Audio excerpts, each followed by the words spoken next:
பார்க்குற யாராவது வாடகை வீட்டில் இருக்கீங்க அப்படின்னாலும் சரி, இல்லை நீங்கள் ஏதாவது ஒரு வீட்டை வாடகைக்கு விட்டுருக்கீங்கன்னாலும் சரி, இந்த வீடியோ உங்களுக்கானது தான். ஏன்னா ஒரு வீட்டில் நீங்கள் வாடகைக்கு இருக்கீங்க அப்படின்னா, அந்த வாடகைக்கு இருக்கிற நீங்களும் அந்த வீட்டோட உரிமையாளர், அதாவது நீங்கள் யாருக்கு வாடகை கொடுக்கணுமோ அவங்களும், இவங்க 2 பேருக்கும் இடையில ஒரு அக்ரிமெண்ட் சைன் பண்ணியிருக்கணும். ஆனால் அந்த அக்ரிமெண்ட்டை வந்து ரெண்டல் அக்ரிமெண்ட் அப்படின்னு சொல்லுவாங்க. இந்த ரெண்டல் அக்ரிமெண்ட்டை வந்து ஆன்லைனில் ரெஜிஸ்டர் பண்ணியிருக்கணும். இப்போ ஆன்லைனில் ரெஜிஸ்டர் பண்ணலை அப்படின்னா அவங்களுக்கு 5000 பெனால்ட்டி இருக்குது. அண்ட் வாடகை வீட்டில் இருக்கீங்க அப்படிங்கும்போது பொதுவாக நீங்கள் எந்த மாதிரியான பிரச்சனைகளை ஃபேஸ் பண்ணுவீங்க அப்படின்னா, வாடகை வந்து சடனாக வந்து இன்க்ரீஸ் பண்ணுவாங்க லேண்ட்லார்ட்ஸ்.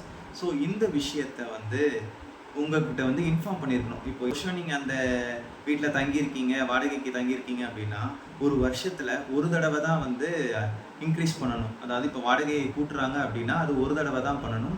அந்த வாடகை கூட்டுறதுக்கு முன்னாடி அந்த வாடகைதாரர்கிட்ட அந்த வீட்டோட உரிமையாளர் வந்து சொல்லியிருக்கணும். அதாவது இந்த மாதிரி நான் வந்து வாடகையை வந்து இந்த மாதத்துலேருந்து இவ்வளோ உயர்த்த போகிறேன் அப்படிங்கிற ஒரு இன்ஃபர்மேஷனை உங்களுக்கு கொடுத்துருக்கணும். ஒரு நோட்டீஸ் மூலயமா கொடுத்துருக்கணும். அண்ட் நீங்கள் வந்து உங்கள் வீட்டில் வாடகை வீட்டில் இருக்கும்போது வீட்டில் ஏதாவது ரிப்பேர் ஆச்சு அப்படின்னா அந்த விஷயத்தை நீங்கள் வந்து லேண்ட்லார்ட்ட சொல்லுவீங்க. இப்போ அந்த உரிமையாளர் வந்து அதை வித்தின் 30 டேஸ்க்குள்ளே சரி பண்ணி தரணும்.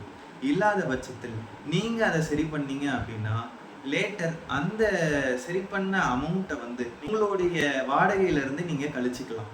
நீங்கள் ஒரு வீட்டுக்கு வாடகைக்கு போகிறீங்க அப்படின்னா உங்கள்கிட்ட வந்து முன்பணமாக வந்து, அதாவது அட்வான்ஸ் அமௌண்ட்டாக வந்து 5 மாதம் அட்வான்ஸு, 6 மாதம் அட்வான்ஸு மொத்தமாக கொடுங்க இப்படின்னு சொல்லி லம்பாக வாங்குவாங்க. ஆனால் இப்போ இதுக்கு என்ன கொண்டு வந்திருக்காங்க, இஃப் நீங்கள் ஒரு வீட்டுக்கு தங்க போகிறீங்க, அதாவது வீட்டுக்கு வாடகைக்கு போகிறீங்க அப்படிங்கிற பட்சத்தில் அவங்க வந்து உங்கள்கிட்ட 2 மாதத்தோடைய வாடகையை மட்டும்தான் அட்வான்ஸாக வாங்கணும். அதுக்கு மேலே வாங்கக்கூடாது.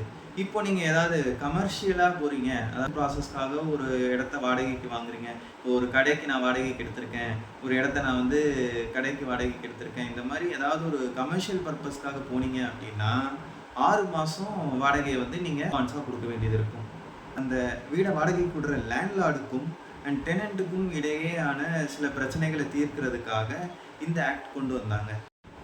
அண்ட் இந்த லேண்ட்லார்டுக்கும் டெனண்ட்டுக்குமான இடையே நடக்கக்கூடிய பிரச்சனைகளை சால்வ் பண்ணுறதுக்கு ட்ரிபியூனல் வந்து எஸ்டாப்ளிஷ் பண்ணியிருக்காங்க. ஸோ இந்த ட்ரிபியூனலை பொறுத்த வரைக்கும் என்ன அப்படின்னா, நார்மல் கோர்ட் ப்ரொசீடிங்ஸ் மாதிரி இல்லாமல் சீக்கிரமாக உங்களுக்கு ஒரு ரெமெடி கிடைக்கிறது தான் ட்ரிபியூனல் அப்படின்னு சொல்லுவாங்க.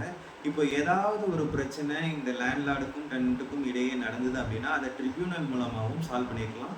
வித்தின் 60 டேஸ்க்குள்ளே இந்த பிரச்சனைக்கான சொல்யூஷனை கொடுத்துருக்கணும். அப்போது வீட்டோட உரிமையாளர் அந்த வீட்டை வந்து பார்க்க வராங்க